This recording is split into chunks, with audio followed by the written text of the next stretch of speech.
Hari ini gue bakal bahas gimana caranya pemalas bisa menghasilkan cuan. Ini valid setelah gue ketemu banyak banget orang-orang kaya ya. Dan gue lihat mereka itu sebenarnya nggak sibuk-sibuk banget juga. Dan gue yakin pasti kalian banyak kenal orang-orang yang terlihat kerja keras setiap hari, rajin, tapi ya hidupnya di sana-sana aja. Yang pertama, kalian harus paham yang namanya leverage. Sekarang kalian paham ya, dari yang awalnya gue bisa bikin 7 video doang, sekarang dengan tim yang gue punya, gue mungkin bisa bikin 35 sampai 70 konten per hari kalau gue mau.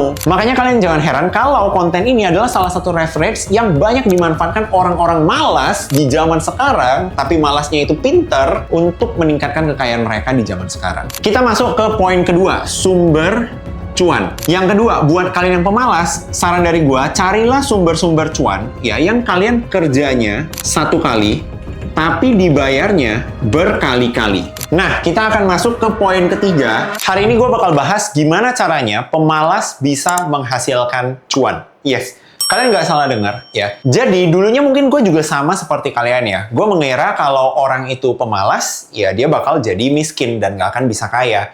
Padahal sebenarnya kalau orang itu bisa malas dengan benar, ya tidak menutup kemungkinan kalau dia itu bisa kaya. Dan bahkan bisa lebih kaya dari orang-orang yang rajin, kelihatan kerja keras, tapi kerja kerasnya salah. Dan jujur, ini valid setelah gue ketemu banyak banget orang-orang kaya, ya. Dan gue lihat mereka itu sebenarnya nggak sibuk-sibuk banget juga, tapi mereka jago banget dalam memaksimalkan output dengan waktu yang mereka punya. Dan gue yakin pasti kalian banyak kenal orang-orang yang terlihat kerja keras setiap hari, rajin, tapi ya hidupnya di sana-sana aja. Hari ini gue mau bagikan 3 ilmu bagaimana caranya pemalas bisa mendapatkan cuan. Yang pertama, kalian harus paham yang namanya leverage. Leverage ini bisa kita sebut sebagai faktor kali. Intinya ya, kalau kalian menggunakan leverage, apapun yang kalian kerjakan, hasilnya bisa berkali-kali lipat. Coba dong kok jelasin, leverage itu ada apa-apa aja. Pertama, leverage yang paling simple, waktu orang lain. Balik ke cerita tadi, di mana mungkin kalian banyak kenal orang-orang yang kelihatan selalu sibuk, ya, tapi hidupnya selalu di sana-sana aja. Coba deh kalian cek, mungkin ya banyak pekerjaan-pekerjaan yang dia kerjakan itu sebenarnya bisa loh didelegasikan ke orang lain. Tapi karena dia nggak paham cara memanfaatkan leverage, jadi semuanya itu dikerjain sendiri. Akhirnya apa? Waktunya habis, energinya habis, dia nggak punya waktu untuk ngerjain hal-hal lain atau project-project lain. Gue ambil contoh diri gue sendiri deh. Kalau misalnya gue ngonten di sini hanya gue sendiri, tanpa gue punya tim untuk bantu buatin skrip, ngedit, mungkin ya, dalam 1 minggu maksimal gue cuma bisa bikin 7 video. Tapi karena gue di sini ada beberapa tim yang bantuin dari skripnya, editingnya, setupnya, dan lain-lain. Jadinya output gue ya itu bisa mungkin kali 5 atau kali 10. Alasannya kenapa? Karena waktu yang harusnya gue habiskan untuk ngedit selama berjam-jam bisa gue maksimalkan untuk syuting doang. Atau waktu berjam-jam yang harusnya gue habiskan untuk nulis skrip dan nyari ide doang, bisa gue maksimalkan untuk syuting lagi. Sekarang kalian paham ya, dari yang awalnya gue bisa bikin 7 video doang, sekarang dengan tim yang gue punya, gue mungkin bisa bikin 35 sampai 70 konten per hari, kalau gue mau. Sekarang kalian bayangin deh, kalau misalnya gue dibayar per video yang gue produksi, tentunya beda banget ya bayaran yang bisa gue dapat kalau gue produksi 7 video dengan 35 atau 70 video. Nah, ini adalah leverage pertama, waktu orang lain. Hari ini gue bakal bahas 2 leverage ya. Leverage kedua ini menurut gue adalah salah satu leverage yang paling powerful di zaman sekarang, yaitu leverage konten. Kenapa menurut gue konten ini adalah salah satu leverage paling powerful di zaman sekarang? Karena gini, teman-teman kalian bayangin ya, misalnya kalian punya produk, oke, kalian mau memasarkan produk kalian. Oke. Dulunya mungkin kalian harus menawarkan produk kalian satu persatu ke orang-orang. Anggap aja kalian menawarkan produk kalian ke 5 orang, ya. Dan masing-masing orang itu kalian perlu waktu 15 menit untuk menjelaskan produk kalian. Artinya kalian sudah menghabiskan 75 menit. Sekarang ini udah ada yang namanya konten. Kalian cukup bikin satu konten, oke? Dan konten ini akan nyari mungkin ribuan orang. Dan konten ini mungkin akan nyampe ke ratusan orang, ribuan orang, puluhan ribu, ratusan ribu, jutaan orang. Dan waktu yang kalian habiskan berapa lama? mungkin cuman 15 menit untuk bikin satu konten doang. Nah, kalian bisa bandingin nggak? Awalnya supaya 5 orang bisa tahu produk kalian perlu waktu 75 menit. Sekarang, dengan waktu 15 menit untuk bikin konten, produk kalian bisa diketahui oleh jutaan orang. Makanya kalian jangan heran kalau konten ini adalah salah satu reference yang banyak dimanfaatkan orang-orang malas di zaman sekarang, tapi malasnya itu pinter untuk meningkatkan kekayaan mereka di zaman sekarang. Kita masuk ke poin kedua, sumber cuan. Ini salah satu kesalahan juga yang pernah gue lakukan, ya. Dan gue lihat banyak banget orang-orang sekarang itu juga melakukan kesalahan yang sama. Kalau kalian mau bisa menghasilkan uang yang banyak dengan tenaga yang sedikit atau output yang sedikit, kalian harus analisa dulu market yang mau kalian masukin. Pertama, kalian harus tahu dulu market size yang sedang kalian jamah. Kira-kira orang yang butuh jasa atau produk yang mau kalian tawarkan apa benar sebanyak itu? Dan apakah orang-orang tersebut itu accessible? Bisa kalian akses dengan mudah. Simpelnya gini deh, misalnya kalian buka jasa cuci mobil tapi khusus untuk supercar. Terus kalian bukanya itu di daerah pelosok. Di kota kalian cuman ada 2 orang yang punya supercar. Artinya apa? Klien kalian ya 2 itu doang. Mau kalian jualan sampai mampus ke orang-orang yang ada di kota itu, ya market kalian nggak akan makin membesar. Yang punya supercar cuma 2 orang.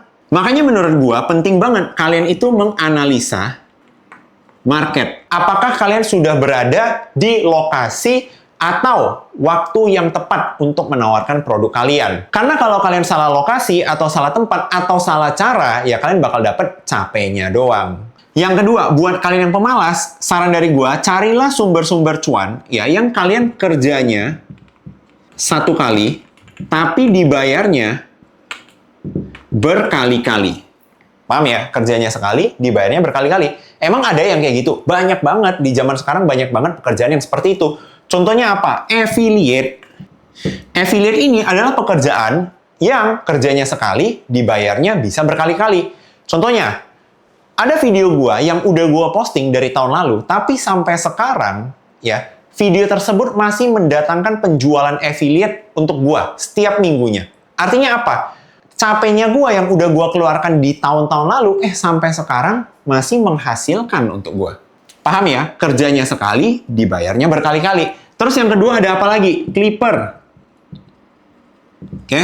Clipper ini juga kerjanya sekali, dibayarnya bisa berkali-kali. Terutama kalau kalian jadi clipper di Clipo ya. Intinya apa? Jadi, di Clipo itu kita ada sistem di mana setelah kalian kumpulin klip kalian, tiap kali ada penambahan view ke video tersebut, kalian akan dapat bayaran lagi. Simpelnya gini, ketika kalian upload video, videonya itu ada 10.000 view. Oke? Nah, berarti kan kalian dapat bayaran 10.000 misalnya. Besoknya gitu ya, video kalian itu naik jadi 100.000 view. Berarti ada selisih dong 90.000. Nah, di hari ketika video kalian mencapai 100.000 view, 90.000 rupiah ini juga akan masuk ke saldo kalian. Ini yang gue maksud kerjanya sekali, dibayarnya berkali-kali. Nah, kita akan masuk ke poin ketiga ya, efisien.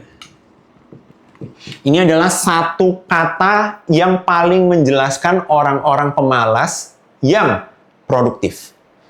Orang-orang pemalas yang menurut gua produktif itu sangat menguasai ilmu efisien. Walaupun yang mereka kerjain itu sedikit, tapi impact-nya selalu besar. Karena gue percaya orang yang males itu punya superpower.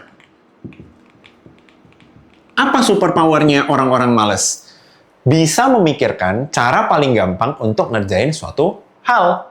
Karena mereka males. Kalau disuruh ngerjain, capek, mereka nggak mau. Mending mereka mikir, gimana sih cara paling singkat, cara paling gampang supaya kerjaan ini tercapai.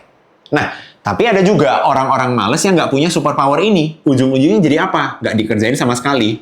Nah, ini contoh orang-orang males yang udah selesai aja, goodbye gitu ya. Nggak bakal menghasilkan apapun. Tapi orang-orang males yang punya superpower mikirin bagaimana caranya paling efisien mengerjakan suatu tugas, nah biasanya mereka akan jadi orang-orang males yang kaya banget. Pertanyaannya, bagaimana caranya kita itu bisa jadi efisien? Hal paling penting menurut gue ya, yang pertama, kalian itu harus menghindari distraksi. Coba deh kalian pikir kembali ya, dalam satu hari kalian bekerja, sebenarnya berapa jam sih kalian benar-benar melakukan deep work? Apa itu deep work? Deep work itu berarti ketika kalian ngerjain tugas kalian, tanpa ada distraksi apapun, kalian fokus benar-benar hanya menyelesaikan tugas itu. Itu namanya deep work. Bisa jadi dari 8 jam kalian kerja, mungkin deep work kalian itu cuma 1 jam.